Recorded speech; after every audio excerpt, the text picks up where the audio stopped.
ఇప్పుడు మనం చూస్తున్న పురాతనమైన దేవాలయం కర్నూలు జిల్లా నందవరం మండలంలో ఉన్నటువంటి నందవరం గ్రామంలో హనుమప్ప దేవాలయం ఆంజనేయ స్వామి దేవాలయం. ఈ చెట్టు దాదాపు 100 సంవత్సరాలు, దాదాపు 150 సంవత్సరాల చరిత్ర కలిగినటువంటి ఈ వేప చెట్టు ఇప్పటికీ ఇంకా అలానే ఉంది. ఇప్పుడు మనము ఆంజనేయ స్వామి దేవాలయంలోకి ఎంటర్ అవుతున్నాము. అందుకని మన ఎదురుగా ఈ రాయి దాదాపు కొన్ని సంవత్సరాల నుంచి పెరుగుతూనే వస్తూ ఉంది.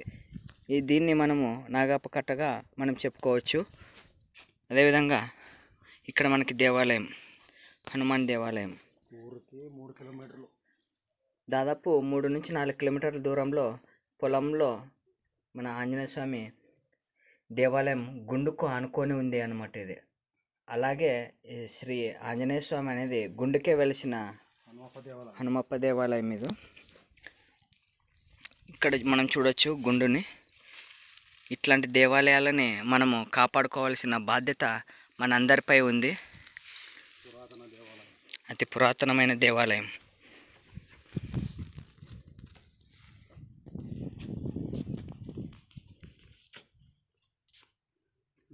జై శ్రీరామ్, జై హనుమాన్, జై వీరాంజనేయ.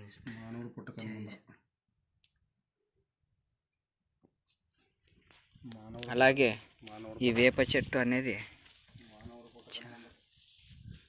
చాలా చాలా పురాతనమైనది. ఇప్పటికీ అలాగే సజీవంగానే చాలా అందంగా ఉంది ఈ వేప చెట్టు.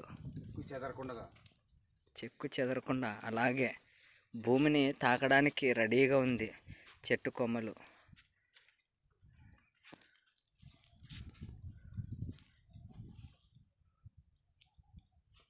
బ్రిటిష్ సామ్రాజ్యంలో కానీ కొల్లగొట్టాలని చేసినారు, కానీ అయ్యలేదు. Thank you.